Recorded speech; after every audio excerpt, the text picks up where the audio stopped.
Selamat siang Pak, saya Dede Joses Komul dari kelas ASP21. Saya akan mempresentasikan materi saya mengenai PBJ. Yang pertama, sejatinya regulasi PBJ telah mengalami beberapa perubahan dari tahun 2010, pengganti Kepres 80 tahun 2003, kemudian tahun 2011, penunjukan langsung jasa konsultan hukum di pasal 44, kemudian diubah lagi penyempurnaan istilah penegasan tupoksi, perubahan kriteria, pemilihan dan bukti perjanjian, kemudian pada tahun 2014, pada pasal 38, dan pada tahun 2015, penekanan e-proc dan e-purchasing, penyederhanaan prosedur, dan pelindungan tentang PBJ. Kemudian semua ini telah diubah dengan Peraturan Presiden Nomor 16 Tahun 2018 tentang pengadaan barang dan jasa pemerintah atau PBJP atau PBJP. Nah, Perpres yang tadi saya sudah sebutkan dari tahun 2010, 2011, 2013, 2014, 2015 itu semua telah diganti menjadi Perpres nomor 16 tahun 2018. Kemudian, apa sih PBJP itu? Nah, untuk definisi pasal 1 ayat 1 Perpres sesuai dengan Perpres nomor 16 tahun 2018 mengatakan bahwa PBJP merupakan kegiatan pengadaan barang atau jasa oleh kementerian atau lembaga atau perangkat daerah yang dibiayai oleh APBN atau PBD yang prosesnya dimulai dari identifikasi kebutuhan sampai dengan serah terima hasil pekerjaan. Kenapa sih PBJP perlu diatur? PBJP berperan penting dalam pelaksanaan pembangunan nasional untuk peningkatan pelayanan publik dan perkembangan perekonomian nasional. PBJP merupakan bagian dari pengelolaan keuangan negara sehingga perlu pengaturan tata kelola atau good governance dan akuntabilitas. Perlu pengaturan yang memberikan pemenuhan nilai manfaat yang sebesar-besarnya atau value for money dan kontribusi dalam peningkatan penggunaan produk dalam negeri, peningkatan peran usaha mikro, usaha kecil, dan usaha menengah, serta pembangunan berkelanjutan. Nah, untuk struktur dari Perpres nomor 16 tahun 2018 tadi, untuk bab pertama itu mengatur tentang ketentuan umum, bab kedua mengatur tentang tujuan, kebijakan, prinsip dan etika pengadaan barang atau jasa, bab ketiga tentang pelaku pengadaan barang atau jasa, bab keempat perencanaan pengadaan, bab kelima persiapan pengadaan barang atau jasa, bab keenam pelaksanaan pengadaan barang atau jasa melalui swakelola, bab yang ketujuh pelaksanaan pengadaan barang atau jasa melalui penyedia, bab yang kedelapan pengadaan khusus, yang di dalam itu ada pengadaan barang atau jasa dalam rangka penanganan keadaan darurat, pengadaan barang atau jasa di luar negeri, pengecualian, penelitian, tender atau seleksi internasional dan dana PLN atau LN. Bab yang ke-9, usaha kecil, produk dalam negeri, dan pengadaan berkelanjutan yang meliputi peran serta usaha kecil, penggunaan produk dalam negeri, pengadaan berkelanjutan. Bab yang ke-10 tentang pengadaan barang atau jasa secara elektronik. Bab yang 11 tentang sumber daya manusia dan kelembagaan. Bab yang ke-12 tentang pengawasan pengaduan sanksi dan pelayanan hukum. Bab yang ke-13 tentang ketentuan lain-lain. Bab yang ke-14 tentang ketentuan peralihan. Dan bab yang terakhir, bab 15 tentang ketentuan penutup. Ruang lingkup dari pemberlakuan Perpres tahun nomor 16 tahun 2018. Untuk dalam secara institusi pelaksanaan, itu meliputi kementerian, lembaga, dan perangkat daerah. Anggaran yang digunakan itu dapat berupa APBN atau APBD, termasuk yang sebagian atau seluruh darinya itu dibiayai dari pinjaman dalam negeri dan atau hibah dalam negeri yang diterima pemerintah atau Pemda. Selain itu pula, peminjaman luar negeri atau hibah pun diperlukan dari luar negeri. Nah, untuk jenis-jenis PBJP sendiri, apa saja PJBP itu meliputi barang yang yakni setiap benda baik berwujud maupun tidak berwujud, bergerak maupun tidak bergerak yang dapat diperdagangkan, dipakai, dipergunakan atau dimanfaatkan oleh pengguna barang. Kemudian ada jasa konsultasi, jasa layanan profesional yang membutuhkan keahlian tertentu di berbagai bidang keilmuan yang mengutamakan adanya pola olah pikir sesuai dengan pasal pertama angka ke-29 dan 32. Kemudian terkait pekerjaan konstruksi, keseluruhan atau sebagian kegiatan yang meliputi pembangunan, pengoperasian, pemeliharaan, pembongkaran, dan pembangunan kembali suatu bangunan.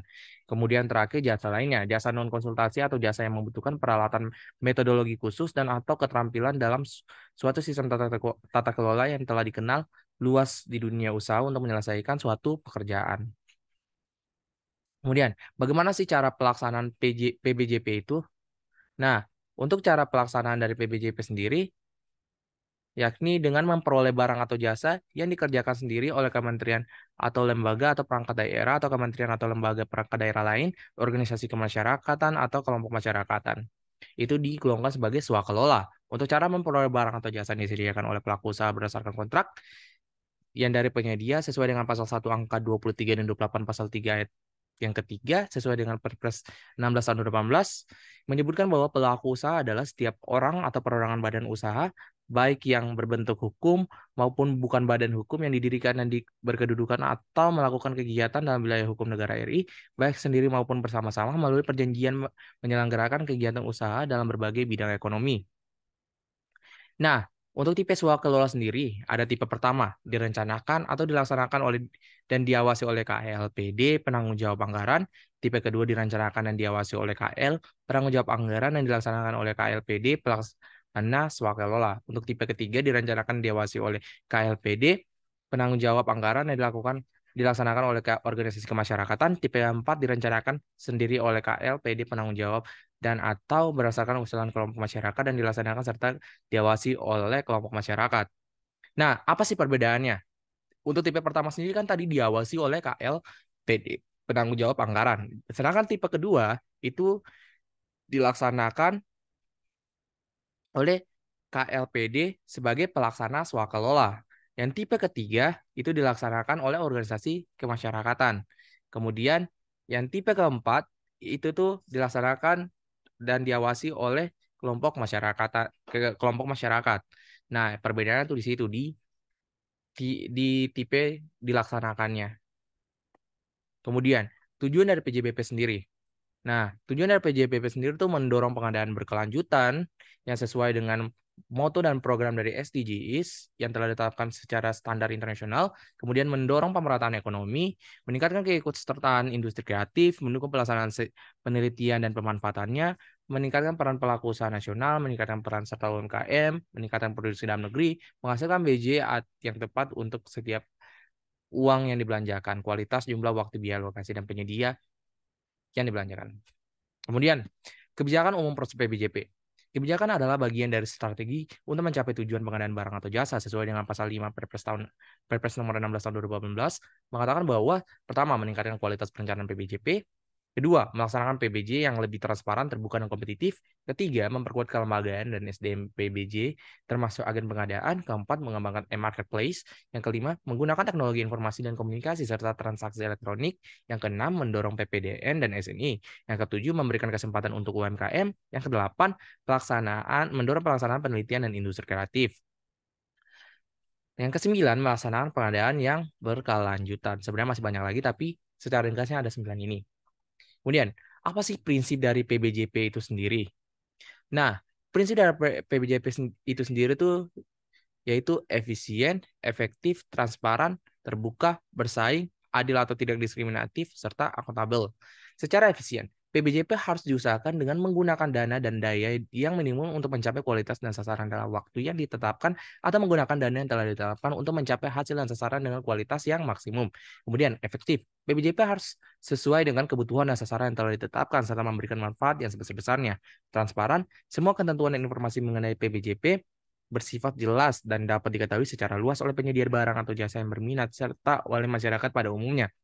Untuk terbuka sendiri, PBJP dapat diikuti oleh semua penyedia barang atau jasa yang memenuhi persyaratan atau kriteria tertentu berdasarkan ketentuan dan prosedur yang jelas. Bersaing, PBJ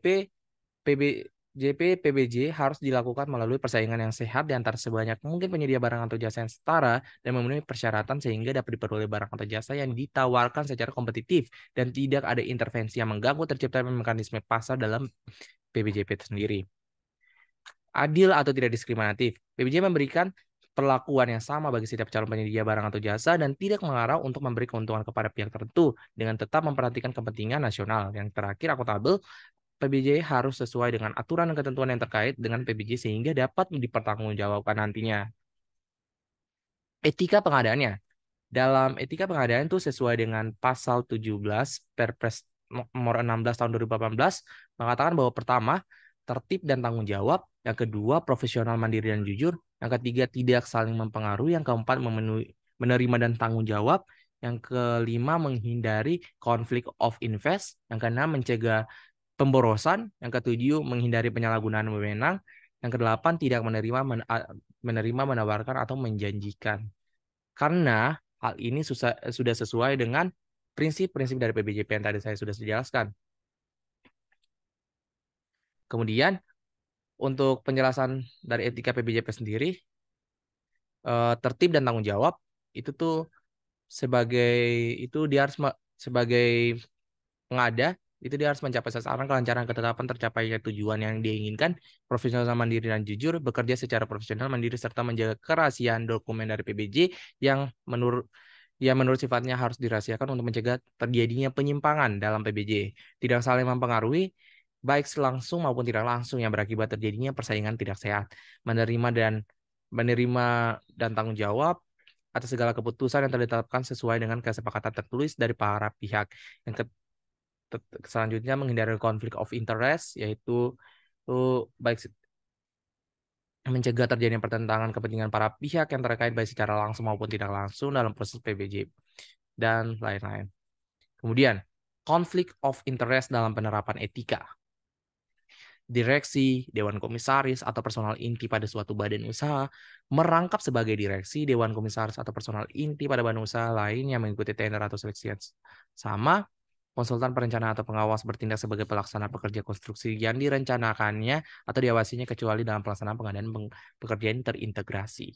Konsultan manajemen konstruksi berperan sebagai konsultan perencana, pengurus manajemen koperasi yang mengikuti tender atau seleksi pada KL, pengarangkat daerah yang mana pengurus koperasi berangkap sebagai PA, KPA, PPK, Pokja Pemilihan PP, PPK atau Pokja Pemilihan PP baik langsung maupun tidak langsung mengendalikan atau menjalankan perusahaan penyedia.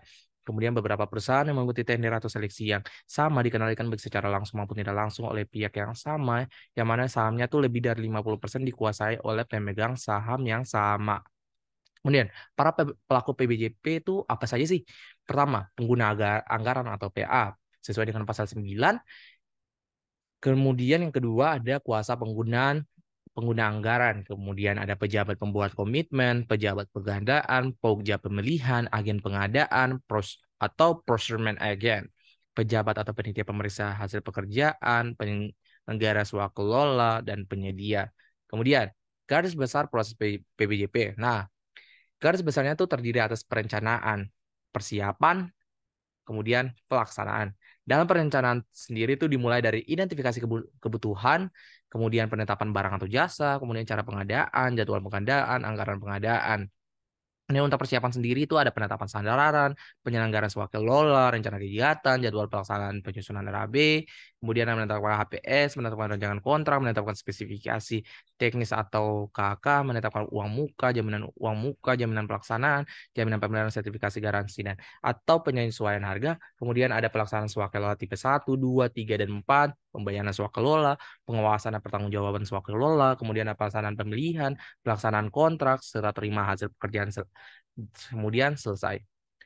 Kemudian untuk proses swakelola sendiri sih apa saja sih? Untuk proses swakelola sendiri tuh terdiri dari perencanaan swakelola, persiapan swakelola, pelaksanaan swakelola, pengawasan swakelola, dan terakhir penutupan swakelola. Nah, untuk penetapan dari tipe swakelola sendiri itu ada penetapan sasaran, ada pelaksanaan rencana kerja, kemudian ada pengawasan dan pengendalian pekerjaan dengan terdiri dari penyusunan spesifikasi teknis atau KK, kemudian penyusunan perkiraan biaya atau RAB. Untuk persiapannya tuh ada persiapan penyelenggaraan swakelola, ada rencana kegiatan, jadwal pelaksanaan, RAB, kemudian ada penyaluran dana sesuai peraturan, kemudian ada pelaporan realisasi pekerjaan. Nah, PBJ secara elektronik. Nah, untuk PBJ secara elektronik itu meliputi e-marketplace atau pengadaan barang dan jasa. Nah, itu tuh ada e-katalog, toko daring, atau pemilihan penyedia.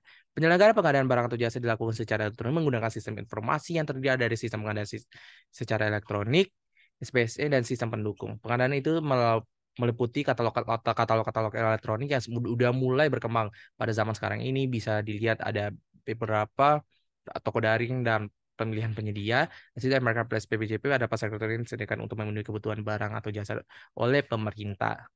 Nah, kemudian repeat order. Penunjukan penyediaan jasa konsultan dapat dilakukan berulang atau repeat order ya, melalui proses penunjukan langsung. Permintaan berubah dilakukan paling banyak tuh sebanyak 2 kali doang. Kemudian, pengayaan atau potensi korupsi dalam PBJ. Setiap orang yang secara melawan hukum melakukan perbuatan yang memperkaya diri sendiri atau orang lain, atau suatu korporasi yang dapat merugikan keuangan negara atau perekonomian negara sesuai dengan Undang-Undang Nomor 31 tahun 1999. Nah, PBJ dalam masa COVID apa sih yang mereka lakukan selama masa COVID sendiri? Nah, sejatinya tuh PBJ itu udah melaksanakan tupoksinya itu secara jelas dan membantu proses pelaksanaan COVID-19 itu sangat terlihat. Nah, karena sesuai dengan Perpu RI nomor 1 tahun 2020 tentang kebijakan keuangan negara dan stabilitas sistem keuangan untuk penanganan pandemi coronavirus disease tahun 2019, itu tuh PBJ itu udah mengeluarkan beberapa bantuan-bantuan umum bagi penderita COVID-19 pada waktu itu. Dan dana yang mereka keluarkan tuh lumayan besar juga. Untuk dalam masa COVID-19, itu tuh ada penanganan darurat. Laku pada saat keadaan darurat berdasarkan penetapan status keadaan darurat yang ditetapkan oleh pejabat atau berwenang atau keadaan tertentu. Dan kemudian realisasi dalam rangka penanganan itu ada ancaman membahayakan perekonomian atau stabilitas publik, kemudian mempercepat pelaksanaan pengadaan barang dan jasa untuk mendukung percepatan penanganan COVID-19 dengan mempermudah dan memperluas akses sesuai dengan Undang-Undang Nomor 24 Tahun 2007 tentang penanggulangan bencana dan peraturan lain tentang bencana dan darurat. APIP itu mengawasi dan memberikan, di situ tuh ada keterlibatan dari APIP. APIP mengawasi dan memberikan pendampingan untuk kegiatan pengadaan barang dan jasa dalam kondisi darurat. Sejak proses perencanaan sampai dengan pembayaran, yang API melakukan audit atas laporan dan atau pengaduan dari masyarakat mengenai penyimpangan atau penyalahgunaan wewenang. Jadi ketika PBJP itu dilakukan, bukan hanya itu dari pemerintah saya, tapi juga ada kontribusi lain dari API gitu. Terima kasih. Mungkin itu saja yang dapat saya jelaskan.